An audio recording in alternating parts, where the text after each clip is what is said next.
माध्यमिक शिक्षण विभागाच्या वेतन पथक विभागातील कर्मचारी गीते नाना नियत वयोमानानुसार 31 जानेवारी रोजी सेवानिवृत्त झालेत.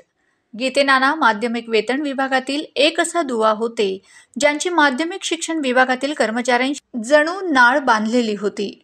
गीते नाना हे एक असे कर्मचारी होते जे सदैव आपले काम वेळेवर व प्रामाणिकपणाने करीत होते.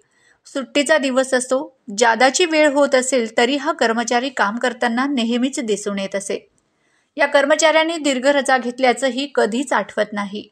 दरमहा वेतन वेळेवर व्हावे यासाठी अधिकारी जेवढे कसोशीने प्रयत्न करीत असतात तेवढेच महत्त्वाचे म्हणजे गीते नानांच्या धावपळीशिवाय वेळेवर दरमहा वेतन होणे जणू अशक्यच होते. अशी ही व्यक्ती माध्यमिक शिक्षण विभागाला लाभल्याने माध्यमिक शिक्षण विभागातील कर्मचाऱ्यांचे सौभाग्यच समजले जात होते.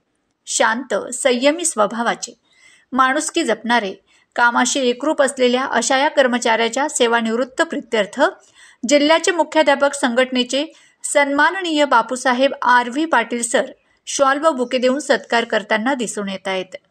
तर सोबत अधीक्षिका वेतन पथक आदरणीय श्रीमती मीनाक्षी गिरी मॅडम, शिक्षक भारतीचे अशफाक सर, वेतन पथकचे सोनार नाना, मुख्याध्यापक नांद्रे सर, मुख्याध्यापक तथा प्राचार्य पटेल युनुस बशीर व इतर मान्यवर दिसून येत आहेत.